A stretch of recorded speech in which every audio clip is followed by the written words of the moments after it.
Hi, good afternoon, good evening, everyone, and welcome to the Stanford Center for AI in Medicine and Imaging First NextGen Tech Talk. My name is Joanna Kim, and I'm the Executive Director of the Stanford AIMI Center. Stanford AIMI stands at the forefront of cutting-edge medical innovation. We're dedicated to transforming medicine and public health through innovative AI applications across all disciplines within medicine. Our mission is to support labs that develop and translate groundbreaking computational and biomedical methods, harnessing the power of AI and advancing machine learning techniques.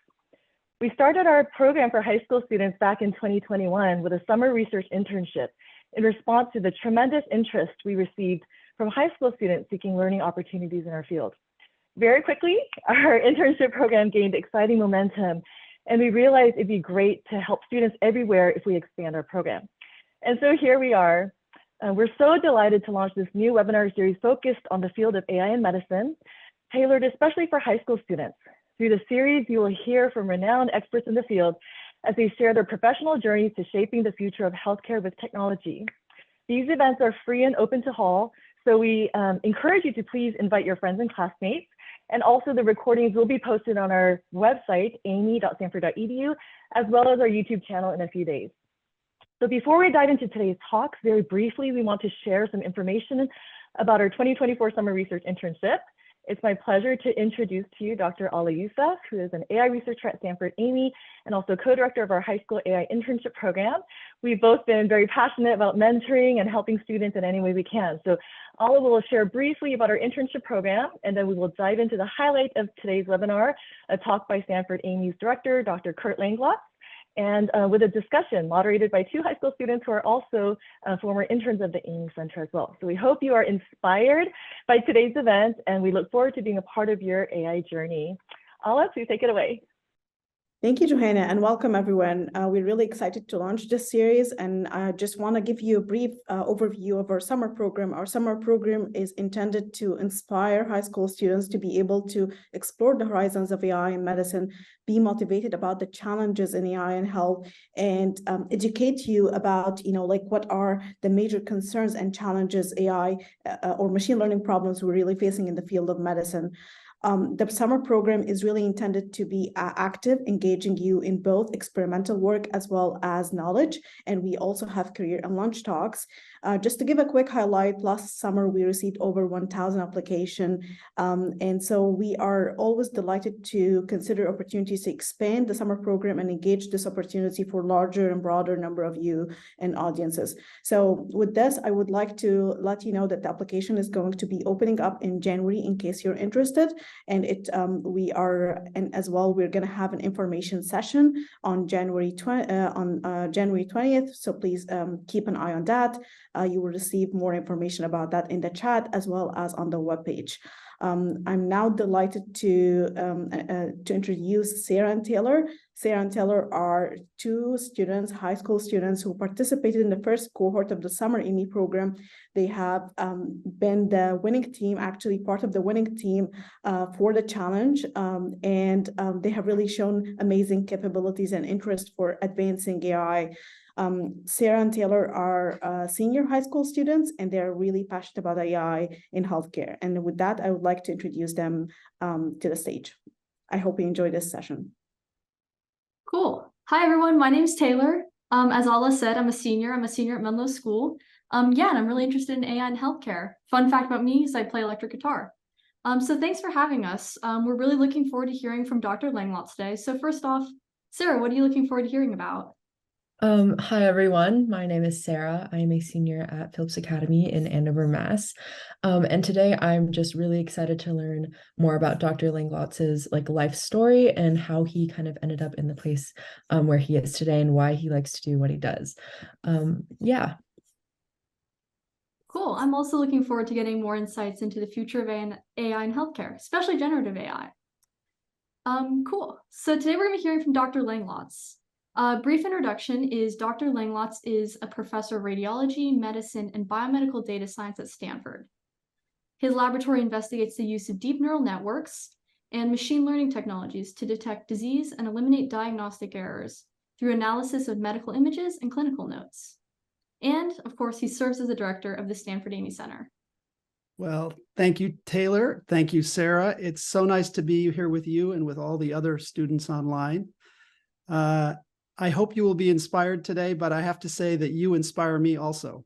So I'm going to start by saying a word or two about my history and background and how I got interested in AI and medicine, and then give you a sense of what I'm excited about.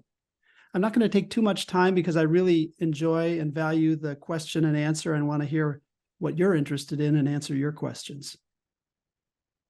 So I thought I would start with a clinical case. So this is a person who came in, got a chest X-ray, and has a nodule that's very difficult to see. I'll just give you a minute to look at this. There it is. And if you do a CT, which cuts through the chest at exactly that level, you can see it right there.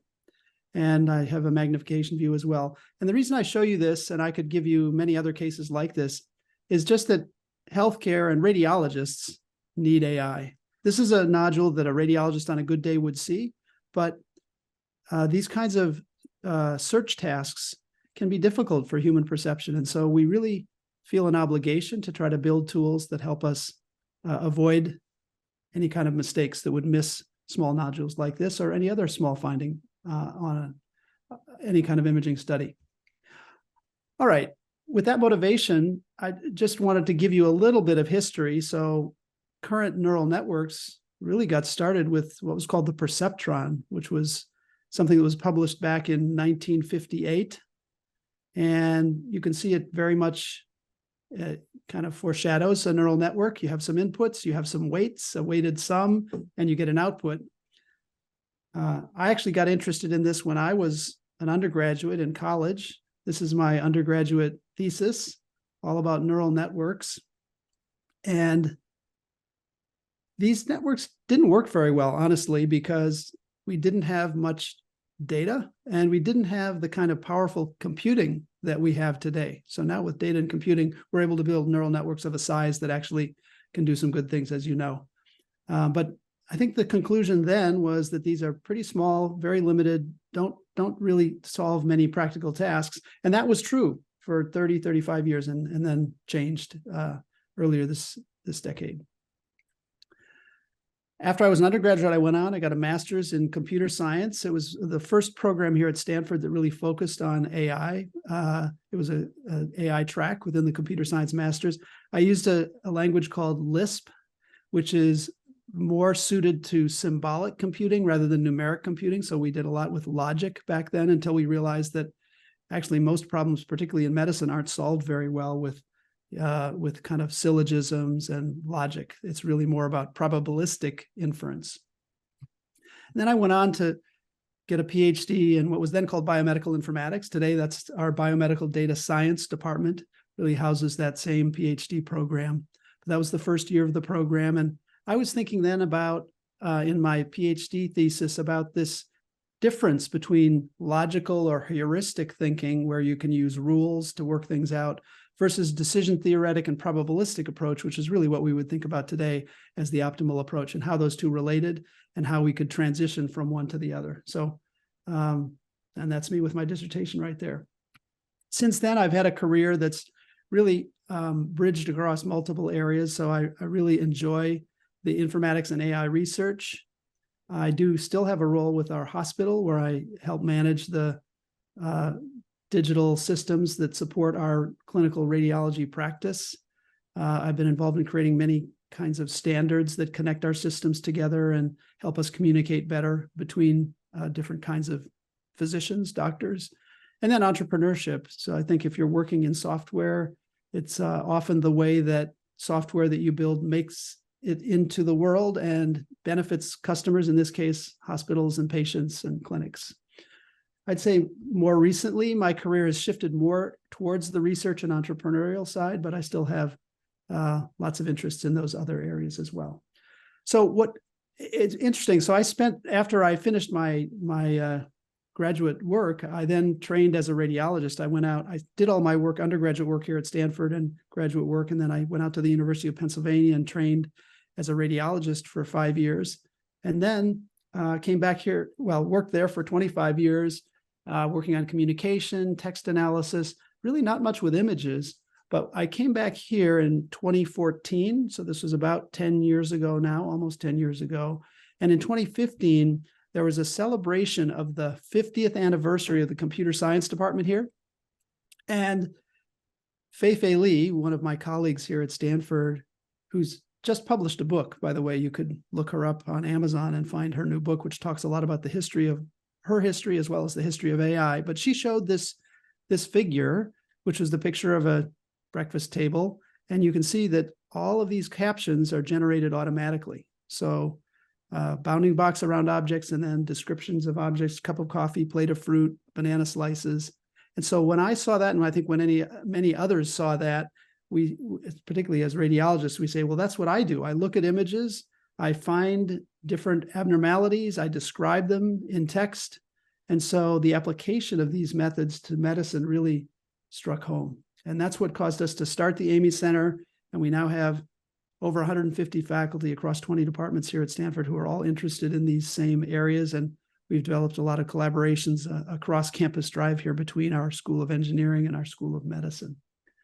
So that's kind of how I got to where I am. And now I want to just spend a few minutes talking about what I'm excited about for the future. And I recently published this editorial in our main radiology journal, made some predictions about the future of AI in radiology. And I don't have time to go through all of these, but I thought I would talk about just a few. So first, radiology will continue to lead the way in AI in medicine. I don't know if you're aware of this, but if you look at our Food and Drug Administration, which approves AI software for use in the clinical environment, here is a plot of how many software algorithms have been cleared by the FDA every year over the past many years. And you can see 2014, 2015, it was kind of sleepy, not too much going on. But then when these new neural network methods appeared, it started really ramping up and increasing and continues to increase. You can see the data from 2023 there. And if you look at what area of medicine these algorithms are targeting, the vast majority of them, more than 3/4, are targeting radiology, and a significant additional fraction is cardiac, which is really cardiac imaging. So a lot of them are imaging, and the vast majority are radiology. So that's really interesting. And so when I go, and this is going to happen later this month, we're going to go to our main national radiology meeting called the Radiological Society of North America. It meets in Chicago. There are going to be, this is just a picture of the logos of the over 100 companies. This happens to be from 2019, but it's going to be a similar group coming up in a few weeks of all these companies who are selling AI algorithms to radiologists. So something to think about. Now, why is that? Well, I think it's because neural nets are just really good at processing images. We have a lot of imaging data that we've been storing digitally for a long time. So even here at Stanford, we have 1.5 petabytes of data, of imaging data stored in radiology. And our data is fairly objective too. So we're sending an X-ray or maybe a sound wave or a radio signal at the body, at the tissue, and then we get some signal back. And that's a very kind of objective localization of where the disease might be. Okay, so that's number one prediction. Number two, virtual assistants. Something I'm really excited about is a virtual assistant that can help me draft the text report that I need to describe all of these abnormalities and can help us with burnout because we are very busy in radiology. So this is just an example. This is from Bao Do, who's one of our radiologists and computer scientists at our Veterans Administration Hospital. He built an algorithm that can look at a pelvis X-ray like this and recognize that here we have a hip prosthesis on the left and we have a little bit of arthritis here on the right, and can insert those facts into a text template. And immediately I have my report drafted for me. It saves me time. We get to report in a more consistent manner. So that's really exciting. And I think we'll see more of that kind of thing as AI progresses. Another prediction, large language models. Yes, these generative AI methods will really transform the way we relate to patients as radiologists. So I want to just give you one example. This is ChatGPT explaining an anatomic feature called the Circle of Willis to a fifth grader. The Circle of Willis is a group of blood vessels in your brain that helps to provide blood to your brain and keep it healthy. It's shaped like a circle and made up of several large blood vessels that are connected to each other. These are called arteries, and they carry blood from your heart to your brain, and so on. I think this is a really nice explanation. And many patients now are getting digital access to their test results. And so they're seeing the kind of language that I would use to communicate with another doctor that's kind of complex and uses terms that I learned in medical school or afterwards in my training. And patients don't always know those words. So it's really helpful to have something like a language model that can explain a test result to a patient at the grade level that's appropriate for them, as well as even in the language. So this could be in Spanish or Mandarin or any number of other languages. So that's exciting. And then I like this one, a widely available petabyte scale. So that's like our entire imaging storage here at the hospital. Imaging database will unleash unbiased AI. So just something to remember is that we can take advantage of many of the methods that were developed, and we often do take advantage of the methods that were developed outside of healthcare, outside of medicine. And one example of that is ImageNet. It's this large database of images that was originally used to test out these new neural network methods. The images in ImageNet are 224 pixels by 224.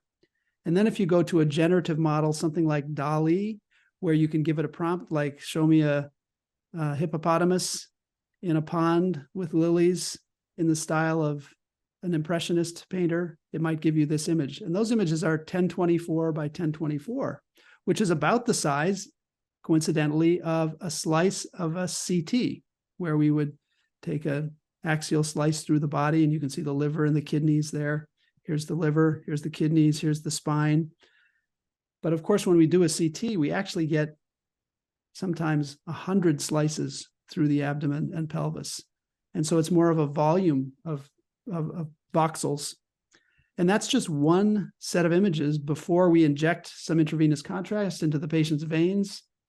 And then we might get one during contrast. After contrast, we need to compare it to the prior study. So our images are much more complex than many kinds of images that are seen outside of medicine. And that makes some of the problems that we face really interesting.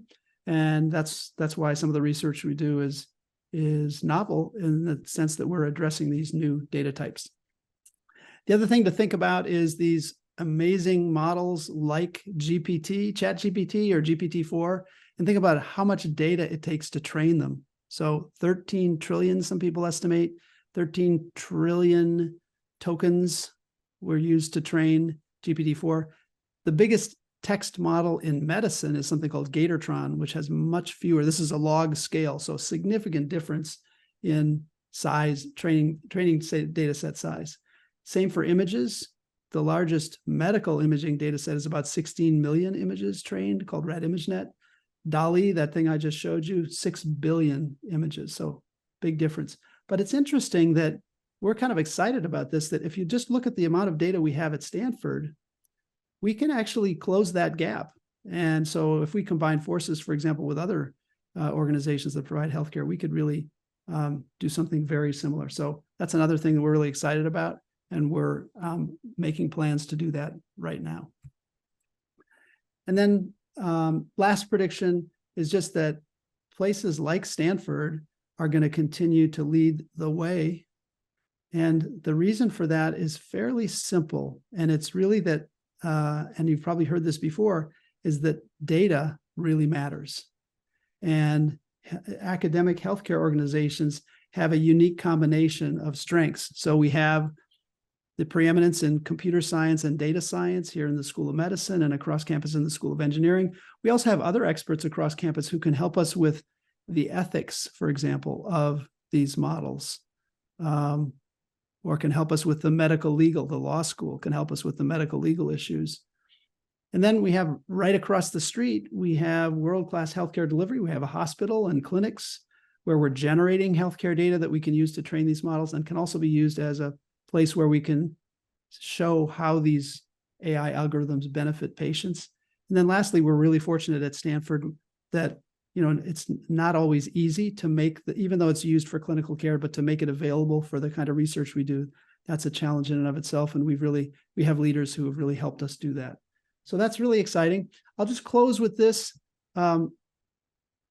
This is really a blog post that I wrote for radiologists, but there are some resources there that you might find useful if you're kind of learning on your own at home, or you need something to supplement what you're learning in class. Some courses, videos, books, and things like that you can use. So feel free to take advantage of that. So with that, I am excited about the future of AI. I think it's really going to change radiology for the better. And in some ways, it's going to make us, it's going to allow us to use our strengths and to enjoy our job even more, because it's going to be doing some of the tasks that we find less pleasant. And we can then think about this strategic thinking and do the things that we originally trained for. So I'm excited about that. With that, I will finish, and I would be happy to answer your questions. Thank you so much, Dr. Langlotz, for this amazing presentation. I loved hearing everything about your educational background, modern applications of AI in medicine, and the 10 predictions you've made for the future. Those were really fascinating. And before I ask my question, we are looking forward to answering your questions, so please put them in the Q&A and feel free to upvote questions that you're interested in seeing answered. But yeah, so I'm particularly curious about your work in the intersection between academia and industry. What initially introduced you to the world of entrepreneurship, and how does it fit together with your sort of scholarly work? Yeah, that's a great question. I have always been somewhat interested in that. So even when I was just in training, I got interested in entrepreneurship. To be honest, I read a lot of books about it, just learning about venture capital and those kinds of things. And then I had an opportunity when I was a radiologist in training, a resident, so just learning how to be a radiologist, to start a company. And that really got me hooked. I thought if I didn't try it, I would regret it. And so I tried it. And actually, the first couple of companies I started didn't do very well. But ultimately, through experience, I learned a little more about it. And I really enjoy it because often you're exploring a completely new area when you start a company. And it gives you a chance to really understand what the customer really wants. So sometimes in academics, we talk about the ivory tower, how we're, we want to publish a paper or just think and think and think. But I think it's always helpful to ground our work in something that's going to have a benefit to someone specific, let's say a patient specific with a disease, and how, what kind of product we might make that a hospital could use to benefit that patient. Wow, that's really interesting. So speaking of looking to other industries or other areas to help develop products, what other industries outside of healthcare do you look to for interesting implementations of AI that can be translated into medical AI applications? Yeah, interesting question. Well, I would say any industry, honestly. So we're looking at all of the methods. For me as a radiologist, anything to do with imaging and image analysis is fascinating. Most of the methods that we use got started outside of imaging. So you look at the original neural networks, the classification systems, you look at the kind of automated captioning, so to speak, that I showed you. And then more recently, the transformer architecture, which is this architecture that allows for learning from text very effectively. Those are all things that got started outside of healthcare, and we are now actively using. But as I mentioned, our data is often different. So particularly in imaging, you saw how imaging data is very different than what you might see with DALI or what you might see in ImageNet, where you just have a sort of a photograph that you might see on an internet site. That's very different than 100 slices from a CT image, or you might even have an MRI study that has many different sequences, each of which have 100 slices. So we adapt And then sometimes also because our data is different or our methods require, our problems require new methods, we end up contributing back to those other fields. So they'll look to us and say, okay, here's something that they needed to solve in medicine because they had this volumetric data set, and it's an area where another industry might benefit. Great. And kind of going off the idea that there are many different types of data in medical AI, it seems that I'm kind of going off of, I think, Meraki's question. There seems to be a lot of things going on in AI. It seems to be a very vast field. Are there specific areas or specializations within AI in medicine that you recommend exploring first? Are there certain things that might be more interesting to a beginner? Yeah.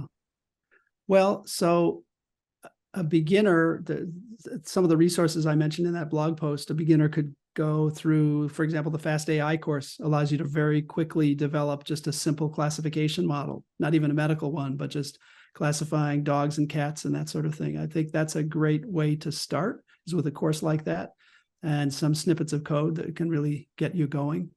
In terms of what I'm really excited about as you advance your skills are these, the large language models, I think, are incredible. And we think there are a number of different ways in which we might use them. So one is we can use them out of the box. I showed you that example of a radiology report where you could explain that report to a patient in the way that they are able to understand it. But we're also looking at ways that we can develop our own. So let's take the training methods that OpenAI used to create ChatGPT.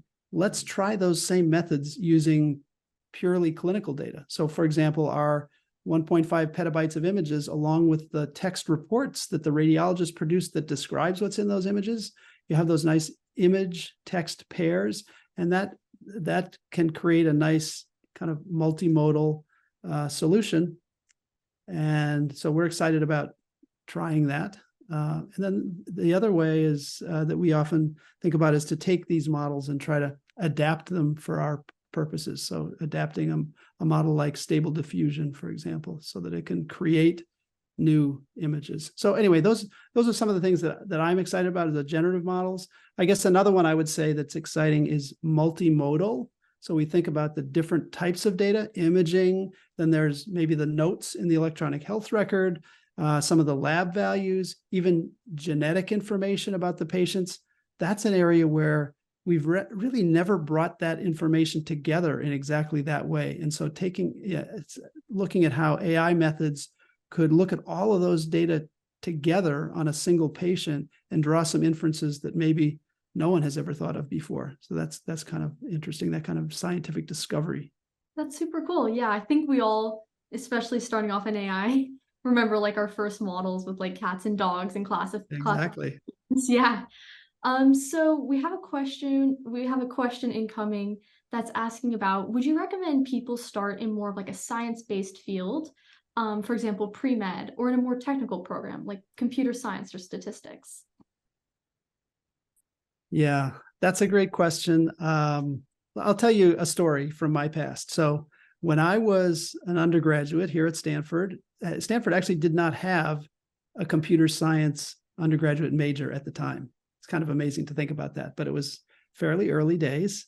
And I was majoring in human biology, and most of my fellow majors in human biology were applying for medical school. And I didn't really think I wanted to be a doctor. The only doctor that I knew, I had no doctors in my family. And I just knew my family doctor that I would go to and get a vaccine, a shot or something like that once in a while. And I thought, I don't think I really want to do that. But I wasn't sure that I had the background to do the computer science either.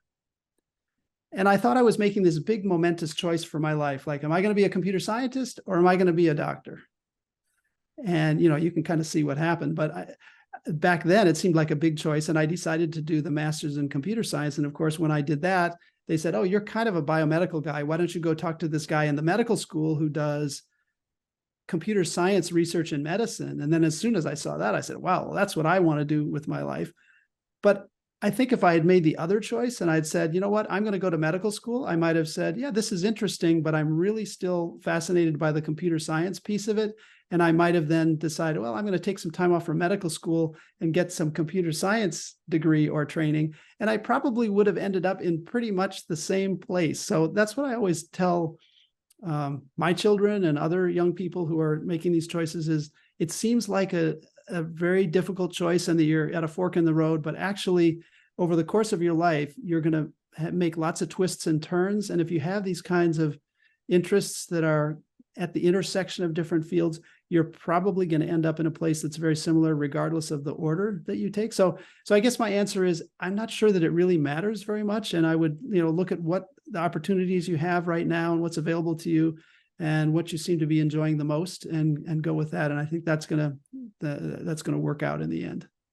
Great. Yeah. So I know we talked a bit about whether to start out in the technical realm or whether to start out in a more, the biology side of things.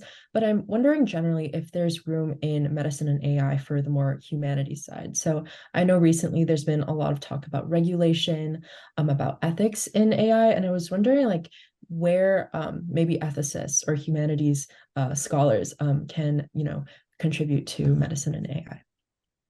Yeah, absolutely. There's a huge need for that right now.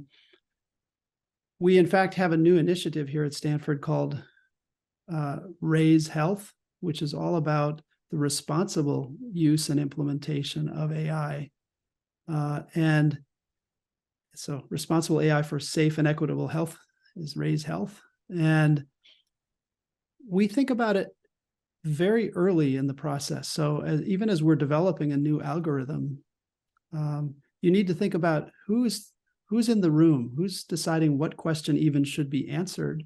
And then how do we make sure that we collect the right training data so that we're sure that the algorithm, once it's trained, can get the correct answer for all the different groups of patients to which it might apply.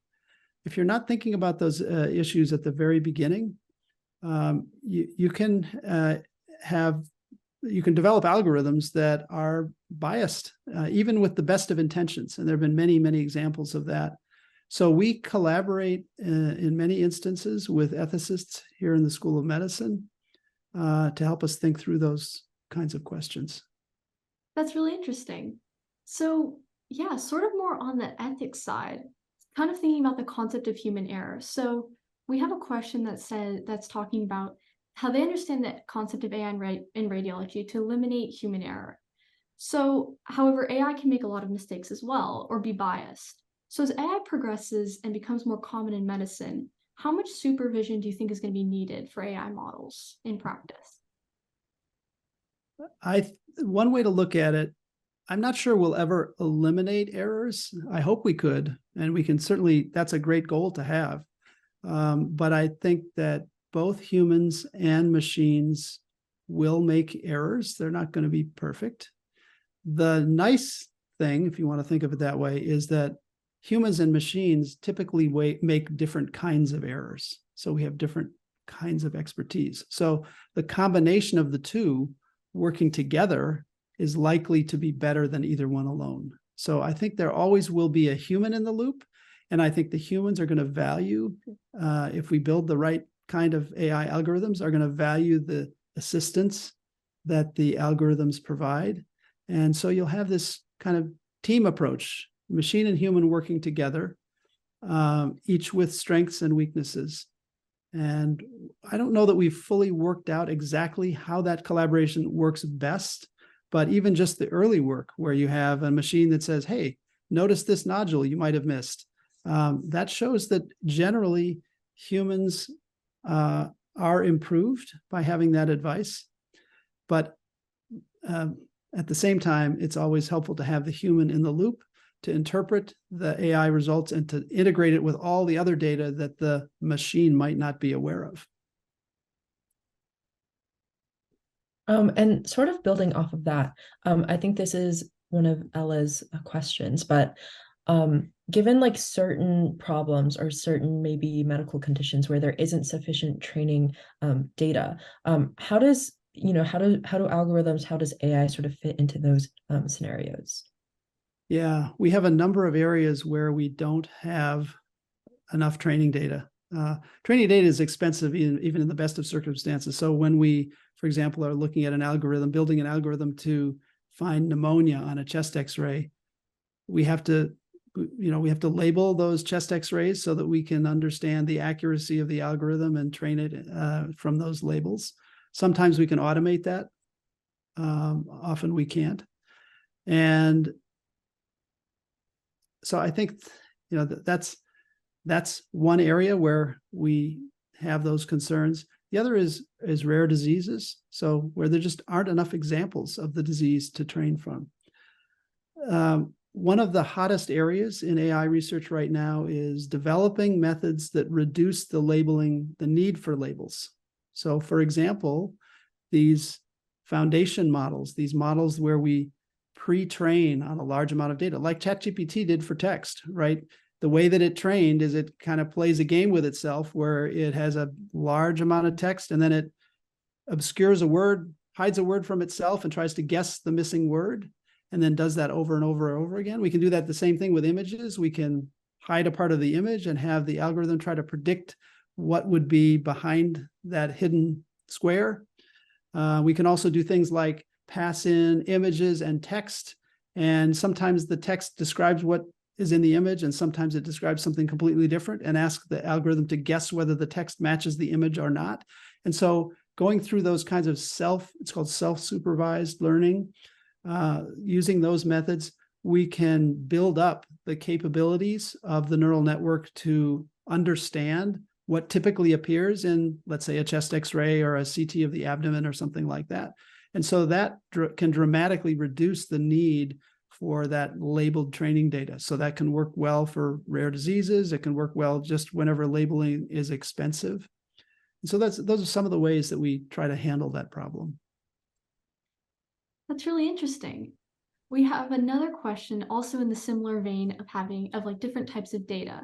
So Adveith is asking, in your research, is AI used mainly for images, or do you use alternative methods like voice or text-based input for detecting diseases? And where can people get access to data sets like that, especially if considering that we usually use a lot of images, there could be less data of different types. Yeah, so we have just multimodal is another nice way to say it. So we do think a lot about certain kinds of problems where you need not just the electronic health record notes and not just the images, but you need both. You might need notes, lab values, and images in order to make the right diagnosis or make the best prediction. What was the second part of the question? I'm sorry. Yeah, sorry, where people can get access to sort of right. various data sets. Yes. So it is more difficult to get access to these data sets when you're working outside of a university or academic medical center. But there are some publicly available medical data sets. So on our website, we have about a little over 20 clinical data sets that are available for non-commercial use. So if you're just doing research or you're educating yourself, that's a great use of those data. There's a very nice data set called Mimic3, MIMIC, and there are others as well. We're about to announce later this month a data set index, which you will be able to find on our website, which provides links to the various data sets that are available outside the AIMI Center. So if you want to use the AIMI Center data sets, you can, but there also are these other data sets. There's a project called MIDRC, MIDRC.org, that has over 100,000 images of COVID pneumonia. You could use that as training. So there are a fair number of publicly available data sets, but to get the data at the scale that we have, and to get it so that it's for a specific disease that you might have an interest in, that's typically where you would need to have some kind of relationship with an academic medical center. And I think we're approaching time. So just to sort of wrap up, given the sort predominant focus on, and this is Nassar's question, given the predominant focus on radiology in terms of like FDA approval for AI algorithms, how do you sort of propose we can facilitate expansion into other medical domains, such as drug development or gene therapy and things like that? Yeah.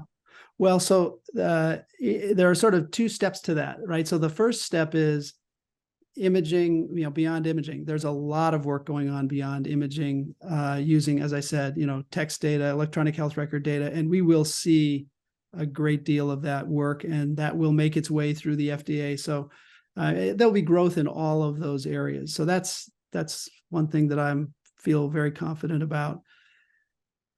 Then, of course, there are the other areas that were mentioned, and this is more in the scientific discovery area. So it's really fascinating to think about a model that might digest information from the literature or from scientific experiments or from images of cells, or an algorithm that might predict a protein structure or that might make suggestions for possible drugs that might benefit patients with specific particular diseases. So drug candidates, protein folding, those kinds of questions, I think, are really fascinating areas for research, and many folks here at Stanford working on those as well. We just have one more small question. Okay. So as the final last question, Sure. what are some, what's some advice you have for us as sort of students interested in medicine and AI? And what are some things to look forward to? Yeah, well, I've given you I hope, a lot of things to look forward to. There are a lot of really exciting areas in AI, as I mentioned in my talk. And I would say that you want to give yourself a really strong foundation in math and science, particularly in math and matrix math. So you'll see in that blog post some of the ways that you can learn that on your own, but you can also learn that as you go through your studies, both in high school and in college. And so giving yourself kind of that really strong technical foundation is going to be very important. And then you can use those skills across a whole variety of industries. And of course, I hope that you'll see, as I do, the incredible opportunity and the mission that we have to bring these amazing new technologies to help our patients. So I'm inspired by that. I hope you're inspired by that too. It's been a pleasure talking with you about it today. Yeah, thank you, Dr. Langlotz, for this amazing presentation. We absolutely loved hearing about your educational background, modern applications of AI in medicine, and all of the predictions that you've made for the future. So thank you, everyone, for joining us today. Thank you. Thank you all. Thanks to all the attendees that came and asked great questions. Really fueled the conversation. So, yeah. It was great to be with you all today. Thanks for your great questions.